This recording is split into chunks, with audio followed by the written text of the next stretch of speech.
My little brother stole all my friends until I gave him the worst friend of all. I've had a friend thief living in my house for 15 years, and his name is Danny, my younger brother. And I don't mean he was just friendly with my friends.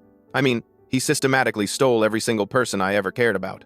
It started when my friend Jake would come over to play video games. Danny would somehow convince him that his room had better games, better snacks, better everything. And suddenly Jake's asking if he can hang out with Danny instead of me. But it got worse in middle school. I had this tight group of friends, Kevin, David, and Alex. We'd been best friends since elementary school until Danny hit his growth spurt. And suddenly he's taller than me, more athletic, funnier, and these guys start inviting him to hang out without me. I'd find out through Instagram that they all went to the movies, and Danny was there in every photo while I sat at home wondering what the hell I did wrong. High school was when it became psychological warfare. I'd bring a girl home that I was talking to, and Danny would appear like some kind of friendship vampire. Charming, funny, asking all the right questions, and within a week she'd be texting him instead of me. He had this way of making everyone feel like they were the most interesting person in the world while somehow making me invisible in my own house. The final straw was my girlfriend Sophie, my actual girlfriend of 6 months. Danny started showing up wherever we went, being the helpful little brother. But I noticed Sophie laughing at his jokes more than mine, texting during our dates.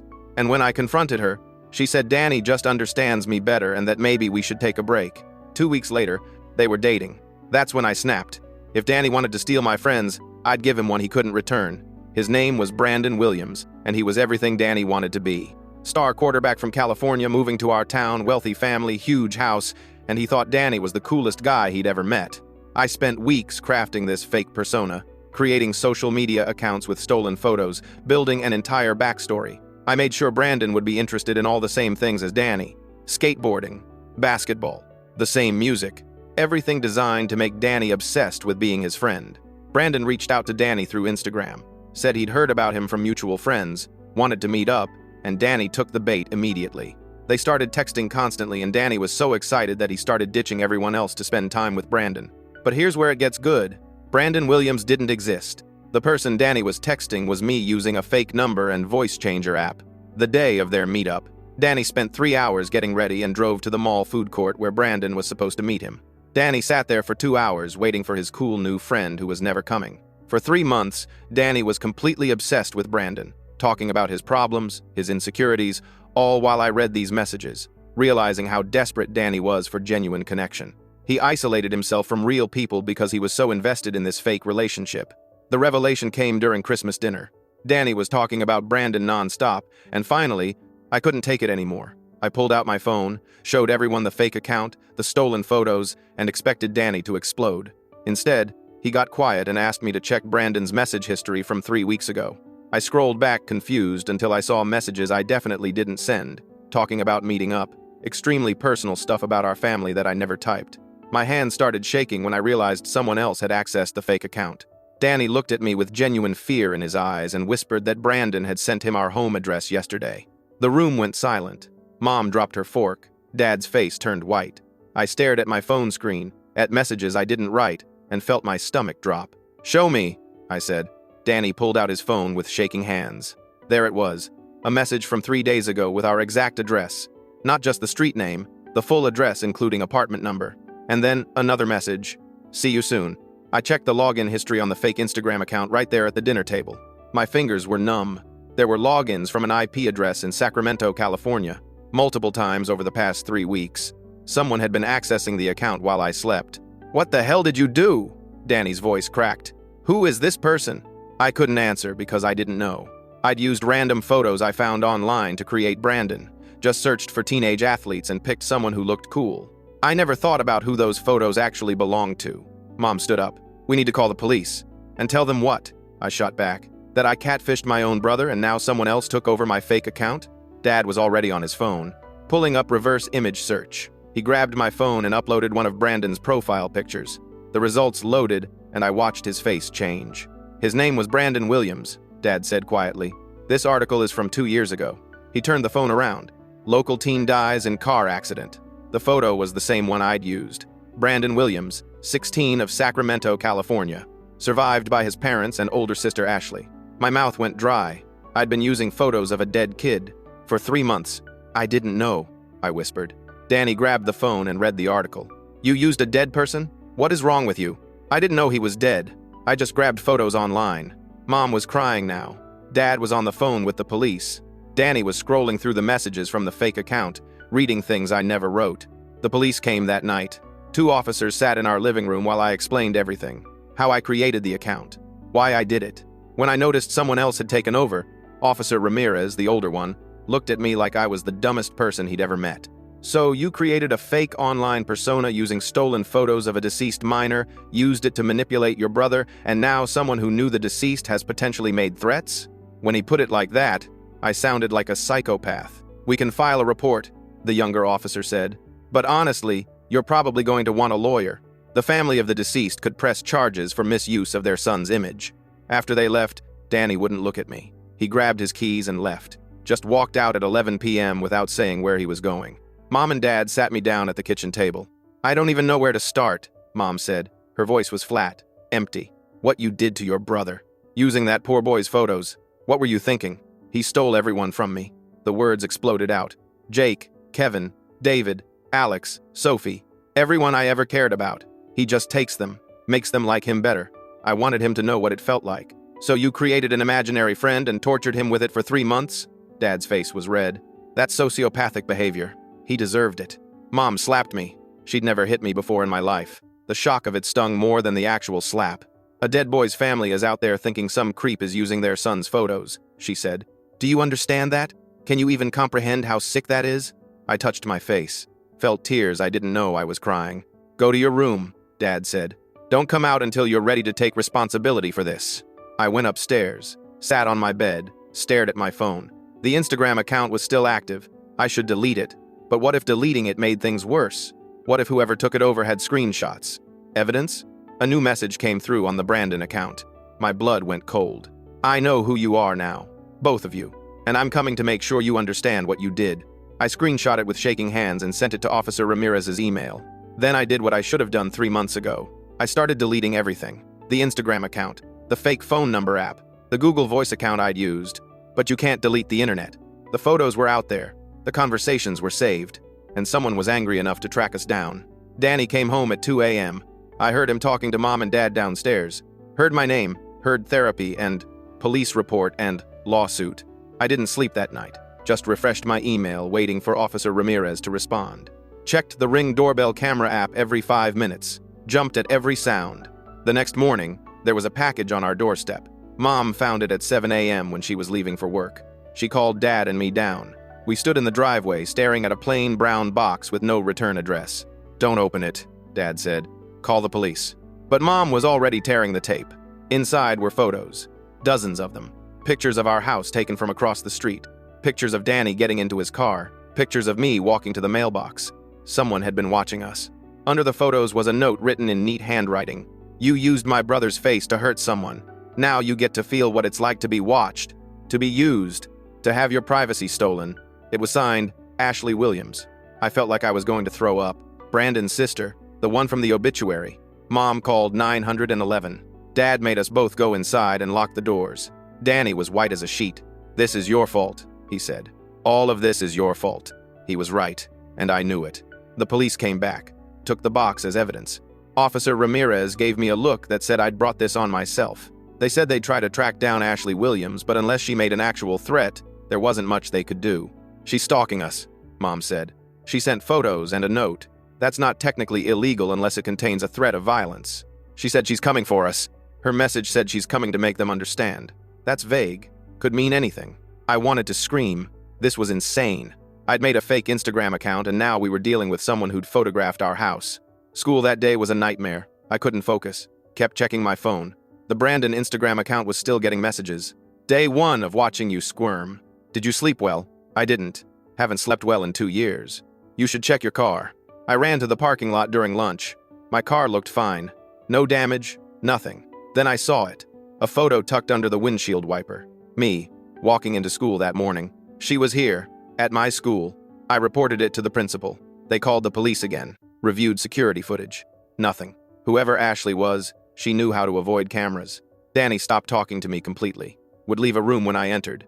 Started eating dinner in his room. Mom cried a lot. Dad just looked disappointed. 3 days after the package, I got an email. It came from a burner account. disposable_truth_473@gmail.com. We need to talk. Just you and me. I'm not going to hurt you. I just need you to understand what you did. Meet me at Riverside Park tomorrow at 4 p.m. Come alone or I share everything with your school. I showed Dad. He said absolutely not. But then another email came. Attached were screenshots, the Brandon account, every message I'd sent pretending to be him, my conversations with Danny, and a Word document that looked like a prepared statement for our school board. I have evidence that a student at Lincoln High has been engaged in identity theft, harassment, and emotional manipulation using the image of my deceased brother. I'm requesting an immediate investigation. If I send this, you're expelled, the email said. Just talk to me, face to face. Then I'll go away. I looked at Dad. I have to go. Like hell you do. If she sends that to school, I'm done. Expelled. No college will touch me. I have to fix this. Mom was listening from the kitchen. Let him go, but we follow him. Stay close. If anything looks wrong, we intervene. That's how I ended up sitting on a park bench at 4 p.m. the next day, watching kids play on the swings, waiting for Brandon's sister to show up and destroy my life. She looked normal. That was the worst part. I'd built her up in my head as some kind of monster, but Ashley Williams was just a college-age girl in jeans and a hoodie with tired eyes. She sat down next to me without saying hello. You used my little brother's face to torture someone. I didn't know he was dead. I'm sorry. Sorry doesn't cut it. Her voice was flat. Do you know what it's like to Google your dead brother's name and find fake accounts? To see his face being used by strangers? I didn't answer. I've been tracking accounts using Brandon's photos for 2 years. Most are just people who grabbed a random picture for a fake profile. But you built an entire personality, had conversations, manipulated someone. My brother deserved it. She turned to look at me for the first time. No one deserves to be psychologically manipulated. Brandon was bullied before he died. Did you know that? Kids at his school made fake accounts pretending to be him. Spread rumors. He was getting therapy for it when he crashed his car. My stomach dropped. I didn't know? Yeah, you keep saying that. But you didn't care enough to check whose photos you were stealing. You just wanted to hurt your brother. We sat in silence. Kids screamed on the playground. A dog barked somewhere. I could ruin you, Ashley said. Send everything to your school. File a lawsuit for misuse of Brandon's image. Make your life hell. So why haven't you? Because I want you to do something for me first. Here it was. The demand. I braced myself. I want you to make a video. Public apology. Admitting what you did. Explaining that you used a real person's photos without permission. That you catfished your own brother. Posted on YouTube, Facebook, Instagram, everywhere. That'll destroy me. Good. Now you know how it feels. She pulled out her phone and showed me a video she'd already made. It was an explanation of what I'd done, with screenshots, photos of Brandon's real obituary, and a timeline, ready to post. You have 48 hours. Post the apology or I post this. Your choice. She stood up and walked away. I sat there until dark, until Mom called asking where I was. When I got home, Danny was waiting in the living room. I heard everything, he said. He'd been in Mom's car the whole time, listening through my phone that I'd left on in my pocket. She wants you to humiliate yourself publicly. I know. You can't do it. Everyone at school will see. Colleges will see. It'll follow you forever. What choice do I have? Danny was quiet for a long time. Then he said something I never expected. What you did to me was awful. The worst thing anyone's ever done to me. But she's doing the same thing to you now. Using fear and manipulation to control you. So what do? We find out who she really is, see if she's got any skeletons. That's when Danny and I became temporary allies, united by mutual destruction. He started digging into Ashley Williams. Social media, public records, court documents. What we found was interesting. Ashley Williams had been reported to UC Berkeley campus police 3 times in the past year for cyberstalking. She'd created fake dating profiles using other people's photos. She'd harassed ex-boyfriends online. She'd been suspended from her sorority for conduct unbecoming. She wasn't some grieving sister on a righteous crusade. She was obsessed with punishing anyone who used fake online identities because of what happened to Brandon. But she was doing the exact same thing. Danny found forum posts where Ashley had admitted to catfishing people as revenge for Brandon. She'd created fake accounts of happy, successful people and befriended those who'd bullied her brother before revealing herself and threatening them. I screenshot everything, compiled it into a document, sent it to Ashley's email with a simple message. Post your video and I post this. Everyone will know you're a hypocrite, that you're using your brother's death to justify becoming exactly like his bullies. Her response came in 3 minutes. You have no idea what you're dealing with. Neither do you. Drop this or we both go down. I didn't hear from her for a day, then 2 days. I thought maybe she'd backed off, that I'd called her bluff successfully. Then she posted it anyway. The video went up on a Facebook page called Justice for Brandon Williams. It had screenshots of my messages, photos of the fake account, and a tearful explanation from Ashley about how someone had used her dead brother to torture their sibling. It was shared 2,000 times in 6 hours. By the next morning, everyone at school had seen it. My phone was blown up with messages, some people calling me sick, others saying I was a genius. Most just wanted to know if it was real. The principal called me into her office. Mrs. Delgado sat behind her desk looking at her computer screen. "Is this you?" I watched the video over her shoulder, saw myself in the background of one of Ashley's surveillance photos. "Yes. You created a fake online persona using a deceased child's photos to manipulate your brother?" "Yes. I'm suspending you for 3 days while we investigate. Your parents have been notified. This may result in expulsion depending on what we find." I walked out of school in a daze. Danny was waiting by my car. "She actually did it," he said. "She's insane. What do we do now?" "We fight back." Danny posted our document exposing Ashley that afternoon. Every screenshot, every forum post where she admitted to catfishing people, her campus police reports, everything. Brandon's sister isn't a victim. She's a predator using her brother's death as an excuse to torture people online. Here's proof. It got picked up by a local news blog, then a bigger site. By evening, Ashley was getting messages calling her out. She called me at 11 p.m. Her voice was shaking. "Take it down." "No. I'll sue you. My family will sue you. Go ahead. Discovery will be fun. We'll subpoena all your fake accounts, your therapist records, everything." She was crying now. "You don't understand. I need this. I need to protect Brandon's memory. By becoming exactly what killed him? You're a bully, Ashley. Just like the kids who drove your brother to crash his car." She hung up. The next morning, her Justice for Brandon Williams page was deleted. Her personal accounts went private, but the damage was done. My video apology was still out there. Her exposure was out there. We'd both tried to destroy each other and succeeded. School became unbearable. Half the kids thought I was a psycho. The other half thought Ashley was. Teachers looked at me differently. My guidance counselor suggested I might want to consider alternative education options. Danny's friends stopped coming around. Kevin, David, and Alex didn't want to be associated with the drama. Jake blocked both of us on everything. Sophie posted on Instagram that she dodged a bullet with both brothers. Mom and Dad forced us into family therapy. Dr. Reynolds, a tired-looking woman in her 50s, sat across from us and asked the obvious question. "How did it get this bad?" Danny spoke first. "He's always been jealous of me, since we were kids. Anything I had, he wanted to take away." "That's not true," I said. "You stole my friends, every single one." "I didn't steal anyone. People just liked me better. You see?" I looked at Dr. Reynolds. "He doesn't even care. Why should I care? You catfished me for 3 months. You made me fall for a fake person. Do you know how that feels? You deserved it." "Doctor," Reynolds held up her hand. "Both of you are hurting each other because you're hurting. Danny, you may not realize it, but constantly befriending your brother's friends is a form of competition. You're seeking validation by taking what matters to him." Danny sat back, arms crossed. "And you," she looked at me, "creating Brandon was cruel, calculated. You didn't want to help your brother. You wanted to destroy him. He destroyed me first. So you're both destroying each other. Where does it end?" Neither of us had an answer. The sessions continued weekly. Mom cried through most of them. Dad just looked exhausted. Dr. Reynolds tried to get us to see each other's perspectives, but every session ended with Danny and me sitting in opposite corners of the waiting room, not speaking. Week 3, Danny finally admitted something. I knew what I was doing, taking his friends. I wanted him to feel invisible, like I felt growing up. I stared at him. "What are you talking about? You were always the favorite. Are you kidding? You were the first kid, the one who did everything right. Good grades, never got in trouble. I was just the spare, so I found ways to matter. Being funny, athletic, making people like me better than they liked you." It was the first time I'd heard Danny admit any of this. "You felt invisible?" I said. "I've felt invisible my whole life because of you." Dr. Reynolds leaned forward.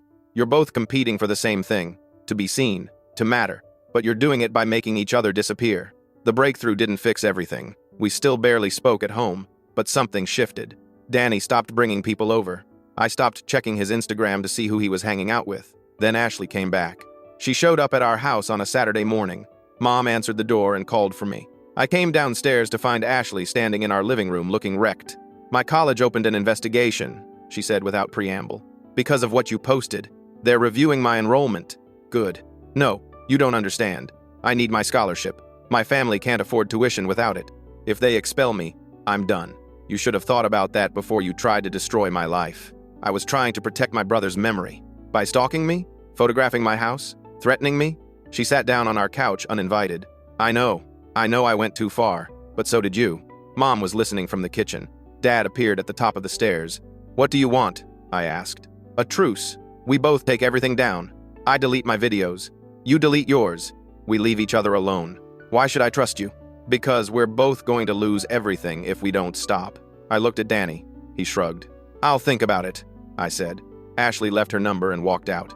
That night, I got a message from a number I didn't recognize. This is Jake. Heard about everything with you and Danny. That's messed up, man. But I wanted you to know something. Danny didn't steal us from you. We just grew apart from you. You were always intense. Always angry. Danny was fun to be around. That's not stealing. That's just how friendships work. The message hit harder than I wanted to admit. I called Ashley that night. We have a deal, but I want something else. What? An apology. A real one. Not for using Brandon's photos. For stalking my family. For trying to ruin my life. She was quiet for a long time. Then she said okay. We met at the same park bench 3 days later. This time, Danny came with me. Ashley brought her mom. Mrs. Williams was a small woman with Brandon's eyes. She looked at both of us and said, "My daughter told me everything. What you did with Brandon's photos. What she did in response. You're all kids making terrible decisions." "I'm sorry," I said. And I meant it. I didn't know Brandon. I didn't know what happened to him. I just wanted to hurt my brother, and I used your son to do it. That was wrong. Ashley's mom nodded. And Ashley is sorry for stalking you, for threatening you. She's been seeing a therapist since Brandon died, but she hasn't been dealing with her grief in healthy ways. Ashley wouldn't look at me. "I'm sorry," she muttered. "Louder," her mom said. "I'm sorry." Ashley's voice cracked. "I'm sorry I stalked you. I'm sorry I tried to ruin your life. I just missed my brother and I couldn't stand seeing his face being used like that." We all sat there in uncomfortable silence. "Here's what's going to happen," Mrs. Williams said. "Ashley is going to delete everything. You're going to delete everything. This ends today." "Agreed," I said. We spent the next hour on our phones, deleting videos, posts, screenshots. The Justice for Brandon Williams page went down. My exposure document disappeared. Ashley removed her surveillance photos. "One more thing, Mrs. Williams said. I want you both to promise me something. If you're going to create things online, use your own face, your own name. Stop hiding behind fake identities. Stop using other people to fight your battles." Danny spoke up for the first time. "I'm sorry about your son."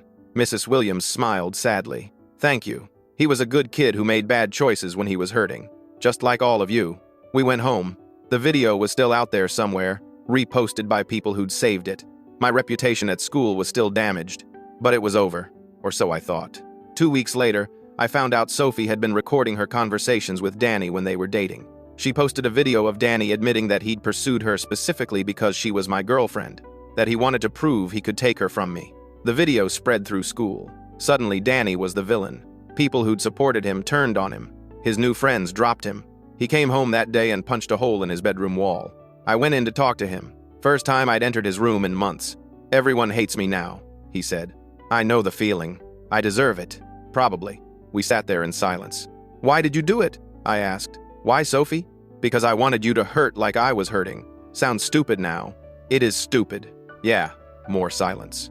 "We're both pretty messed up, huh?" Danny said. "Completely." He laughed. A real laugh. First one I'd heard from him in months. "Dr. Reynolds was right. We're toxic." "So toxic?" I agreed. "What do we do about it?" "I don't know. Maybe stop trying to destroy each other?" "That would be a start." "That was 3 months ago. Things aren't perfect. Danny and I still don't hang out. We're civil at dinner. We stay out of each other's way. Kevin, David, and Alex graduated and left for college. Good riddance." Jake apologized to both of us and said he missed when we were all just playing video games instead of trying to ruin each other's lives. Sophie tried to apologize last week. Said she only posted that video of Danny because she was hurt that we'd both moved on. I told her I didn't care anymore and blocked her. Ashley texted me once. Said her college dropped the investigation after she agreed to see a campus counselor. She's on academic probation but gets to keep her scholarship. I'm planning to transfer schools for my senior year. Fresh start somewhere people don't know me as the psycho who catfished his brother. Danny's moving in with our aunt for the rest of the year. Says he needs space from me and our parents. I get it. Dr. Reynolds says we're both making progress. That recognizing toxic patterns is the first step to breaking them. I don't know if I believe her, but I keep going to therapy because Mom will ground me forever if I don't. The weirdest part is that I don't hate Danny anymore. I don't like him, but I don't hate him. We're just two people who share DNA and a messed up history, trying to figure out how to exist in the same world without destroying each other. That's something, I guess. Last night, Danny knocked on my door. First time since Christmas. "I'm leaving next week," he said, "for Aunt Rachel's." I know. I wanted to say that what happened with Brandon, with all of it, I'm sorry I drove you to that point. I'm sorry I did it. He nodded, started to leave, then stopped. "For what it's worth, you were right. I did steal your friends. On purpose. And that was wrong. And you were right. I'm a manipulative freak who needs therapy." He almost smiled. "We both need therapy. So much therapy." He left. And I sat there thinking about how we'd spent years trying to hurt each other when we could have just been brothers. Too late now. The damage is done. We'll probably never be close, never trust each other, never be friends. But maybe, eventually, we can be in the same room without wanting to destroy each other. That's the best I can hope for. Update 1 to 3 weeks later. Danny's been gone for 3 weeks now. The house feels different. Quieter. Mom keeps going into his room and crying. Dad pretends everything's fine, but I hear him on the phone with Aunt Rachel checking on Danny every other day. School is still hell. The transfer got denied because it's too late in the year to switch districts. So I'm stuck at Lincoln High where everyone knows me as that kid. But something happened yesterday that changed everything. I got a message on Instagram from a name I didn't recognize. Kendrick Hayes. "Hey man, I heard about what happened with you and your brother. That's rough. But I wanted you to know that I did the same thing. Created a fake person to mess with someone. It ruined my life. I almost deleted it. Another random person who wanted to judge me or give advice. But something made me respond. What happened?" His story came through in a long voice message. Kendrick was 23, living in Oregon. 3 years ago, he'd catfished his ex-girlfriend to get revenge for cheating on him. Created an entire fake boyfriend for her. She fell for it. Started planning to meet up with this fake person. And when she showed up at the restaurant, Kendrick was there instead. She had a panic attack so bad she had to be hospitalized. Her family sued him for emotional distress. He lost the case, had to pay $15,000 in damages, got kicked out of college, and spent a year in therapy. "I'm not saying this to scare you," Kendrick's voice said. "I'm saying it because I wish someone had told me how bad it could get, how much damage you can do to someone's mind when you manipulate them like that." "Did your ex ever forgive you?" I typed back. "No, and I don't deserve forgiveness. I terrorized her, made her question her own judgment. She still goes to therapy because of what I did." I sat with that for a while. "My brother's in therapy too now," I wrote. "Because of me. Then you know. That guilt doesn't go away. You learn to live with it, but it's always there." We talked for 2 hours. About what drives someone to create fake people. About how it feels to watch someone fall for your manipulation. About the moment you realize you've gone too far but can't stop. "The thing is," Kendrick said, "we do it because we're hurting. But we end up hurting other people worse than we were hurt. It's a cycle. How do you break it?" Honestly, I'm still figuring that out. But talking to someone who gets it helps. That conversation stuck with me. I started researching catfishing cases. Found dozens of stories. People who'd created fake identities to get revenge, to manipulate, to control. Most of them lost everything. Relationships, jobs, education, money. Some ended up in prison. A few, like Kendrick, spent years trying to make amends. I realized Ashley wasn't the only person hunting people like me. There were entire online communities dedicated to exposing catfishers. Forums where victims shared their stories and warned others. I found a thread about the Brandon Williams case. About me. This kid needs serious help. Creating a fake person to torture your own brother? That's psychopath behavior. I hope he gets expelled. People like this don't belong in schools. Someone should show this to colleges. Make sure he never gets accepted anywhere. My hands were shaking as I read comment after comment. Strangers discussing whether I deserved forgiveness or punishment. Debating my mental state. Diagnosing me with disorders they'd Googled. Then I found a comment from Danny. His username was obvious. Danny M. 2007. Posted 2 weeks ago. "I'm the brother in this story. What he did was awful. But people saying he's a psychopath don't know him. He's not evil. He's hurt. We both are. Our family is a mess and we took it out on each other. That doesn't make it okay. But it's not as simple as good versus evil." Someone had responded, "You're defending him? After what he did to you?" Danny's reply, "I'm not defending what he did. I'm saying he's my brother and I know him better than internet strangers do. We're both messed up. We're both getting help. That's all I can say." I screenshot it and sent it to him.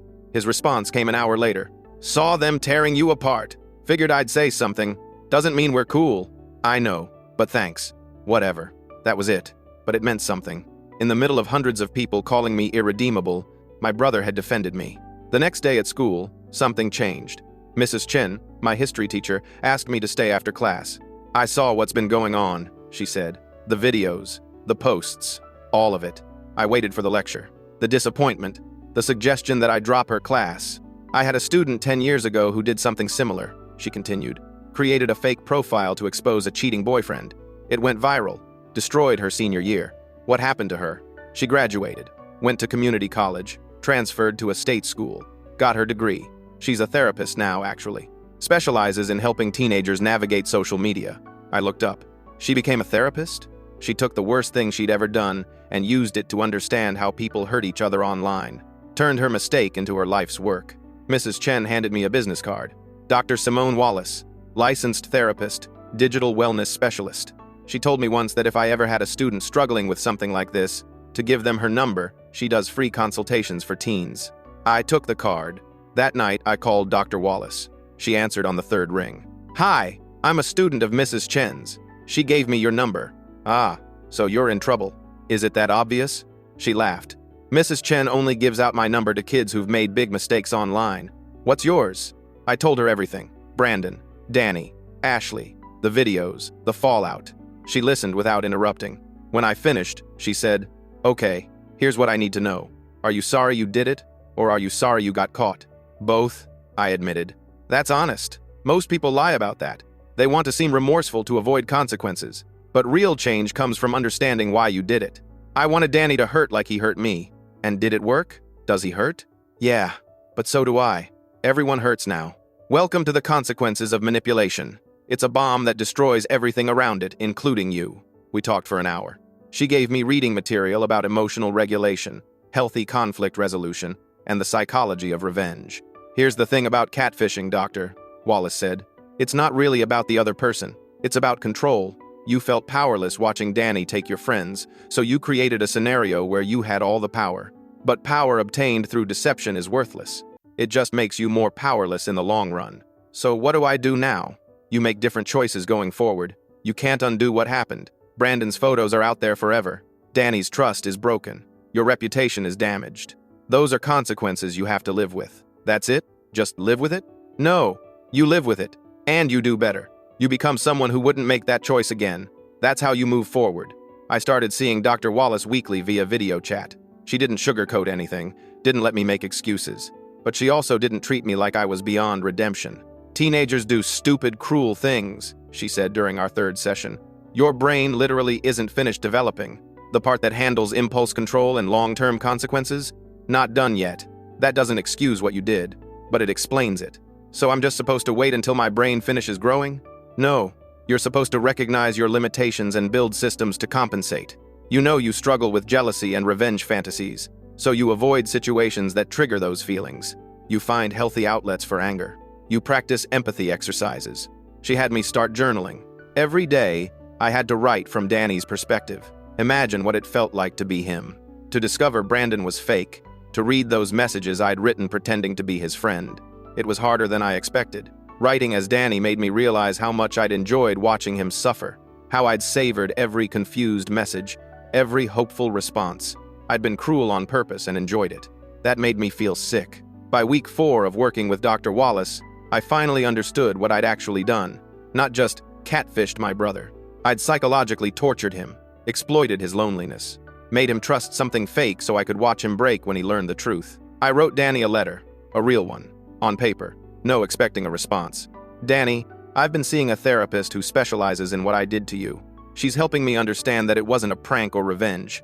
It was abuse. I abused you emotionally for 3 months because I was angry about our friendship dynamics. That's not okay. Nothing justifies what I did. Not your behavior. Not our family issues. Nothing. I'm sorry. I know sorry doesn't fix it, but I needed to say it clearly. What I did was abusive. You didn't deserve it. I'm working on becoming someone who wouldn't do that again. That's all I can offer. I mailed it to Aunt Rachel's house. Didn't tell Mom or Dad. Just sent it and tried not to obsess over whether Danny would read it. School got marginally better. The attention died down after a few weeks. New drama emerged. Someone's nudes got leaked. A teacher got caught having an affair. My catastrophe became old news. But some damage was permanent. I'd lost any chance at being popular or well-liked. Teachers still looked at me differently. The guidance counselor suggested I Might want to consider schools with strong mental health resources when I applied to college. Translation: You're a liability. I stopped caring about having friends. Ate lunch alone. Did my work. Went home. Saw Dr. Wallace. Journaled. Repeated. It was lonely. But it was better than pretending to be someone I wasn't. Better than managing fake relationships while hurting real people. 6 weeks after I sent the letter, Danny responded. His message came through text. Got your letter. Therapist says I don't have to forgive you. That forgiveness is for me, not you. So I'm not saying I forgive you, but I read it, and I believe you're trying. It wasn't much, but it was something. That's fair, I wrote back. I don't forgive me either yet. Yeah, that's probably healthy. We didn't talk after that, but knowing he'd read the letter, that he believed I was trying, it helped. Then Ashley contacted me again. Another Instagram DM. Hey, I know we said we were done, but I need to tell you something. My stomach dropped. What? Someone else is using Brandon's photos. I found 3 new accounts this week, all fake. All using my brother's face. That's not my problem. I know, but I thought you should know that this doesn't stop. Once photos are online, people will keep using them. Forever. So, what do you want from me? Help. I'm trying to get Brandon's photos removed from Google Images. Report the accounts. But there's too many for me to handle alone. I stared at the message. Ashley wanted my help protecting Brandon's image after everything that had happened. Why would I help you? Because you started this. Those photos got spread because of your account. People found them and made their own fakes. This is partially your responsibility. She was right. I had spread Brandon's image to hundreds of people through the viral videos. Those people had screenshots. Some had probably made their own accounts. Fine. Tell me what to do. Ashley sent me a list of accounts using Brandon's photos. We spent the next 3 days reporting them, contacting platform support, filing DMCA takedown requests on behalf of his estate. It was tedious work. Most platforms didn't respond. The ones that did required death certificates and legal documentation. Ashley handled most of it, but I helped where I could. This is exhausting. I messaged her after the 5th account got removed only to be replaced by 3 more. Welcome to my life for the past 2 years. How do you do it? I don't have a choice. Brandon's gone. Protecting his image is all I have left of him. That hit me hard. While I'd been mad about losing friends, Ashley had lost her brother. While I'd been using his photos for revenge, she'd been trying to preserve his dignity in death. I'm sorry I made this harder for you. I know. We kept working. Over the next few weeks, we got about 30 accounts removed. It felt like emptying the ocean with a spoon, but we kept going. Somewhere in that process, Ashley and I became something like friends. Not close. We didn't talk about personal stuff, but we had this shared mission. She told me about Brandon, how he was funny, obsessed with basketball, wanted to study engineering, how the bullying had started small, fake compliments that were actually insults, people pretending to be his friend only to humiliate him publicly. He couldn't tell what was real anymore, Ashley said during one of our phone calls while filing reports. He thought everyone was pretending, even people who genuinely liked him. The fakes ruined his ability to trust anything. That's what I did to Danny. Yeah, we sat with that in silence. Do you think Danny will ever trust anyone again? Ashley asked. I don't know. He's in therapy, but I destroyed something in him. His ability to believe people like him for who he is. Brandon never got to rebuild that trust. He died thinking everyone was fake. Her voice cracked. I didn't know what to say. That's why I went crazy when I found your account, Ashley continued. I couldn't let another Brandon happen. Couldn't let someone else manipulate their sibling the way those bullies manipulated mine. I understand now. I didn't then, but I do now. Good. By week 8 of working together, we'd made a dent.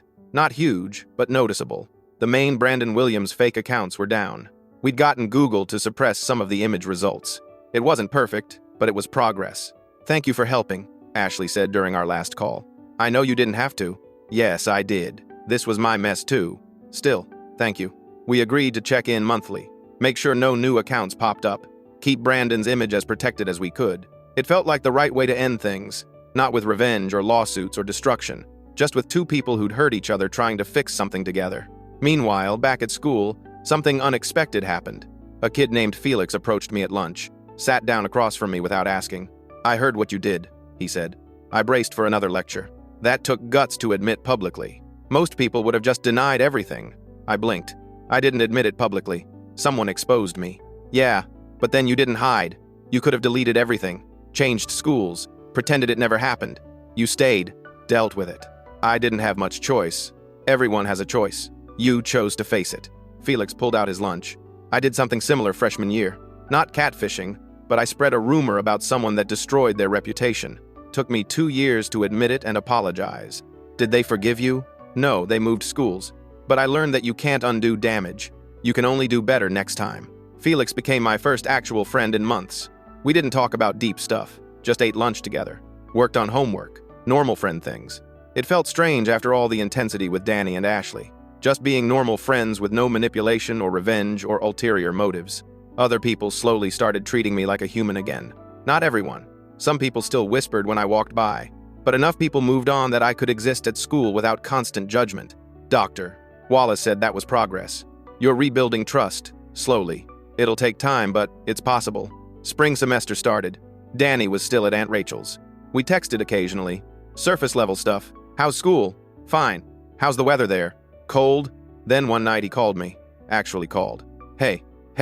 Awkward silence. So I've been thinking, Danny said, about Sophie. My chest tightened. What about her? She messaged me last week. Said she wanted to get back together. With you? Yeah. Said she made a mistake choosing you over me originally. That I was the one she really wanted. I waited. I told her no. Why? Because she's doing what we did. Playing games. Trying to make people compete for her. I'm done with that. Good. More silence. Dr. Reynolds says I have attachment issues, Danny continued. That I seek validation through taking things from others because I don't think I'm enough on my own. She told me I have control issues. That I manipulate people because I'm afraid of being powerless. We're a mess. Completely. Danny laughed. Remember when our biggest problem was who got the last pizza slice? Yeah. Think we'll ever get back there? Probably not. Too much has happened. Yeah. We stayed on the phone for an hour. Didn't talk about anything important. Just random stuff. Shows we were watching. Aunt Rachel's weird cooking. Mom's constant worrying. It was the longest conversation we'd had in years that didn't end in a fight. I might come home for spring break, Danny said before hanging up. Okay. That was 2 weeks ago. Spring break starts tomorrow. Danny's coming home. I don't know what will happen when we're under the same roof again. Dr. Wallace says to have no expectations. Just be present. Be honest. Don't try to force a reconciliation or a fight. Just exist in the same space and see what happens. So that's the plan. No expectations, no manipulation, no games.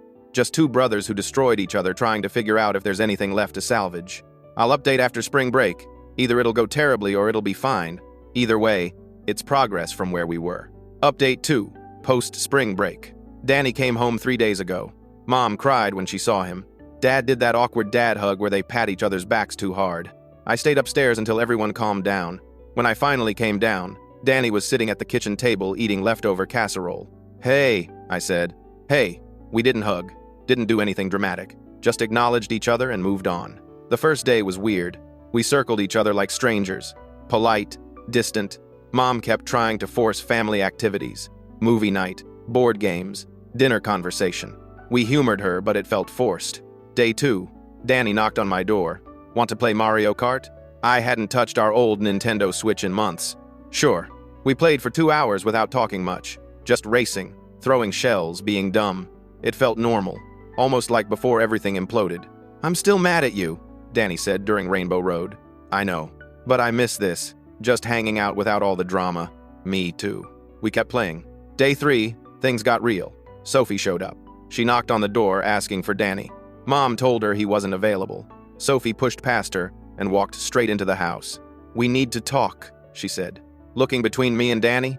No, we don't, Danny said. I made mistakes. I hurt both of you. I want to explain. You want attention. I cut her off. You always want attention. We're done giving it to you. Sophie's face turned red. You think you're better than me now? After what you did to your own brother? No.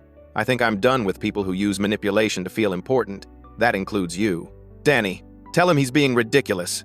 Sophie turned to my brother. Danny stood up. He's right. You played us against each other because you liked the drama. We're done. Sophie's mouth opened and closed. She looked between us, realized we were united on this, and stormed out. Mom closed the door behind her. That girl has serious problems. We know, Danny and I said at the same time. Something shifted after that. Having a common enemy, even briefly, reminded us that we could be on the same team. That night we stayed up talking. Really talking. Why did you always take my friends? I asked. Because I was jealous, Danny admitted. You were good at school, good at art. Mom and Dad bragged about you constantly. I had to be good at something. Being social was my thing. I was jealous of you too. You made everything look easy. Friends, sports, girls. I worked so hard and you just existed and people loved you because I was performing. Every joke, every smile, every friendship, I was working just as hard as you. You just didn't see it. I never thought about it like that. I know. We sat in silence. Creating Brandon was the cruelest thing I've ever done, I said. I don't know how to live with that. You just do.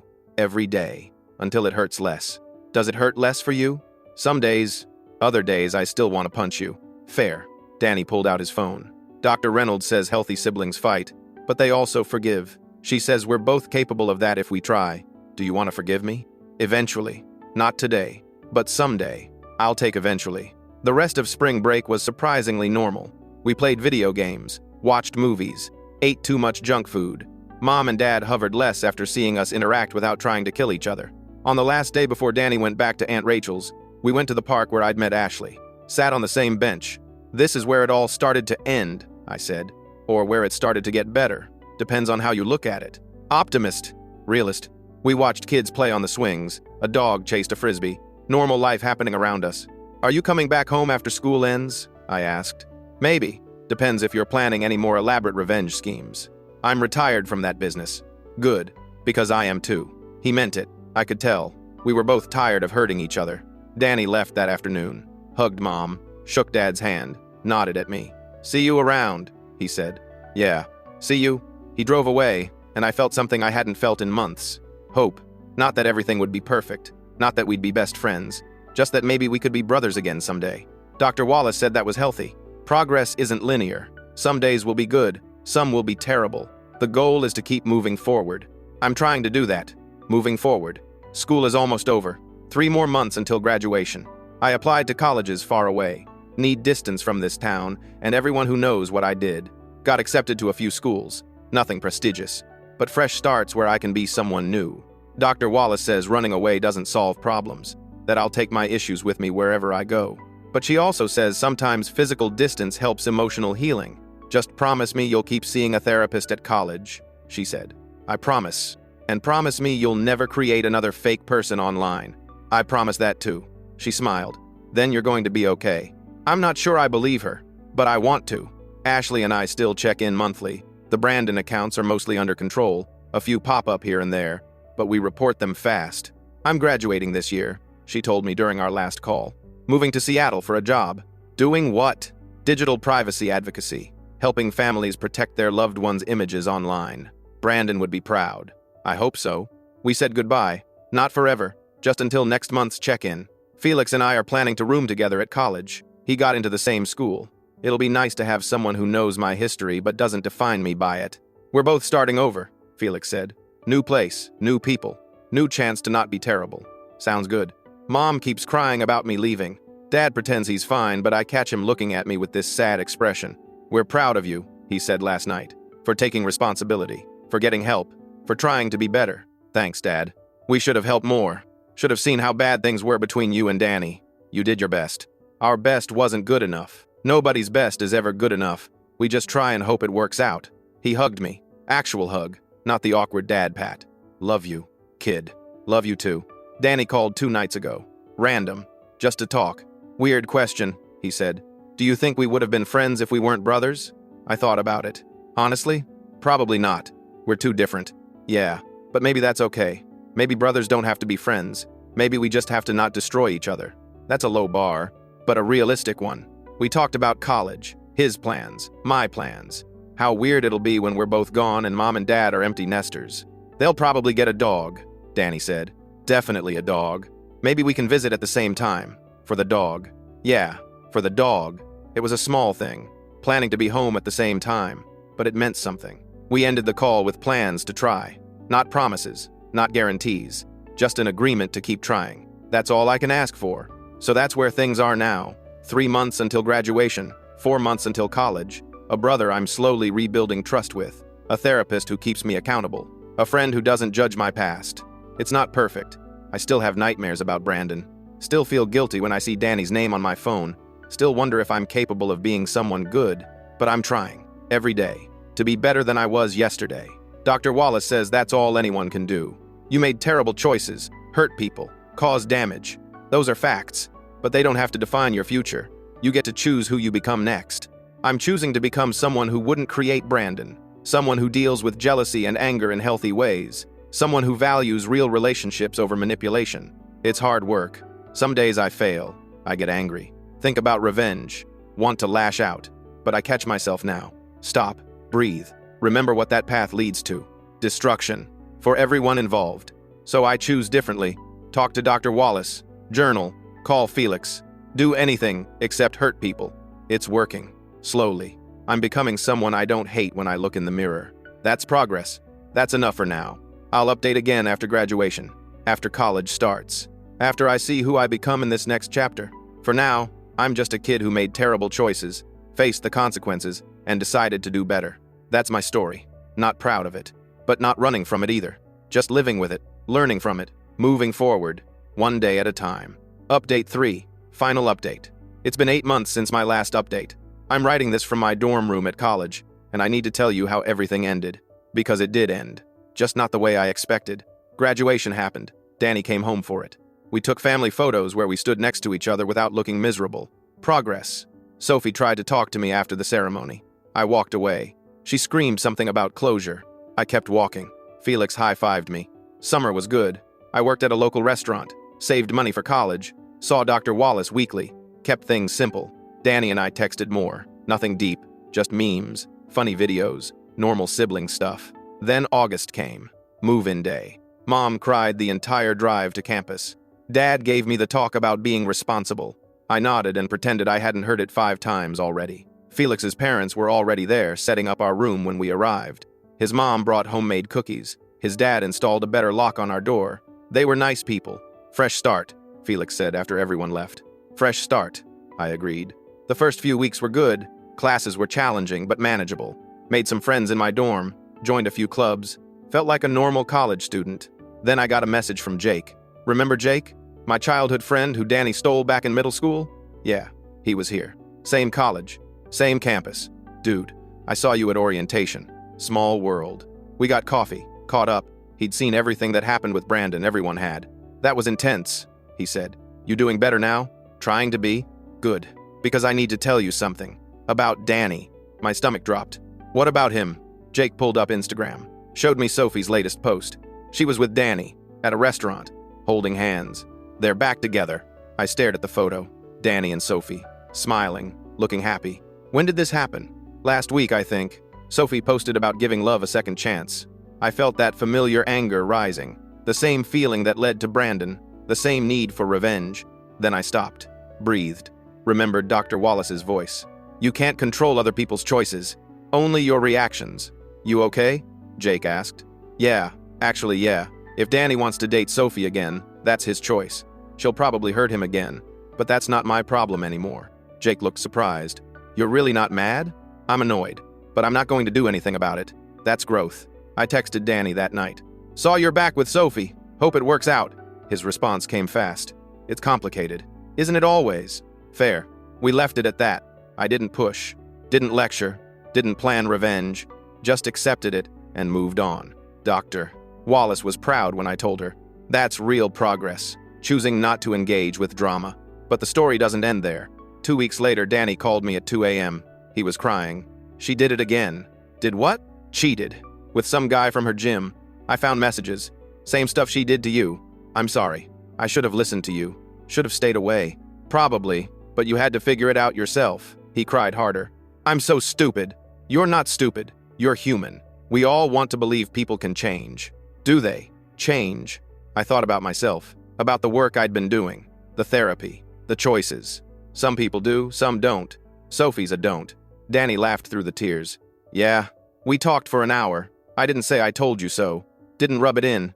Just listened while my brother processed heartbreak. Thanks for not being a dick about this, he said before hanging up.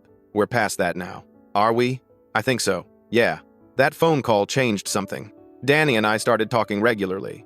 Real conversations. About life, classes, relationships, family. We weren't best friends. But we were brothers again. Actual brothers who supported each other instead of competing. Mom noticed. You two are talking more. Yeah. I'm glad. I always hoped you'd find your way back to each other. It took destroying everything first, but we got there. She hugged me. Sometimes that's what it takes. Meanwhile, school was going well. I declared a psychology major. Figured I'd spent enough time in therapy to understand the field. My professor, Dr. Martinez, was impressed with my interest in digital psychology and online behavior. Have you considered researching catfishing and online manipulation for your thesis? I froze. That's pretty specific. It's a growing field. Lots of implications for mental health, relationships, digital literacy. I'll think about it. I didn't think about it. I obsessed over it. Could I actually study the thing I'd done? Turn my worst mistake into academic research? Dr. Wallace thought it was a great idea. You have first-hand experience. Use it. Help others understand what drives people to create fake identities. So I did. Started researching, reading studies, interviewing people who'd been catfished, people who'd been catfishers. The stories were heartbreaking. People who'd lost thousands of dollars, relationships destroyed, mental health shattered, but also stories of recovery, people who'd learned to trust again, catfishers who'd reformed and dedicated their lives to prevention. I reached out to Kendrick. Remember him? The guy who'd messaged me months ago about his own catfishing story. Want to be interviewed for my research? Absolutely. His interview was powerful. He'd spent 3 years making amends, volunteering with organizations that helped catfishing victims, speaking at schools about online safety. My biggest regret is that I can't undo what I did, he said, but I can prevent others from making the same mistakes. That became my thesis. The psychology of catfishing, the impact on victims, and paths to redemption for perpetrators. My professor loved it. This is publication-worthy work. Really? Really. You should submit it to the Journal of Digital Psychology. I did. It got accepted pending revisions. My first academic publication was about the worst thing I'd ever done. The irony wasn't lost on me. Danny was proud when I told him, "You turned Brandon into something good." I tried. Brandon's sister should know about the research. He was right. I emailed Ashley, explained my thesis, asked if she wanted to read it before publication. Her response came 2 days later. "I'd like to read it, and I'd like to contribute. Brandon's story should be part of this." She wrote a section about the family's perspective, what it's like to have a loved one's image stolen repeatedly, the ongoing trauma of seeing fake accounts. Her contribution made the paper stronger, more complete. When it published, Dr. Martinez nominated it for a Student Research Award. I didn't win, but I got honorable mention. The local newspaper did a story, "Student Turns Personal Mistake into Research." Mom framed the article. Dad sent it to every relative we had. "We're proud of you," they kept saying. I still didn't feel proud, just grateful that something good came from something terrible. Felix graduated with me. We're planning to get an apartment together after college. He's going into social work. I'm applying to clinical psychology PhD programs. We're going to help people, Felix said. People like us who made mistakes and want to do better. That's the plan. Danny's doing well. He transferred schools, got away from the people who knew about Sophie and Brandon. He's studying business, dating someone new who seems actually nice. We visit each other sometimes, grab dinner, play video games, act like brothers. It's not perfect. We still argue, still trigger each other's old wounds, but we're trying. That's all we promised we'd do. Try. Ashley got married last month, invited me to the wedding. I didn't go, felt too weird, but I sent a gift. She texted me a photo. Her and her husband releasing balloons with Brandon's picture on them. Thank you for helping me find peace with this. Thank you for not destroying me when you could have. We both grew from this mess. Yeah, we did.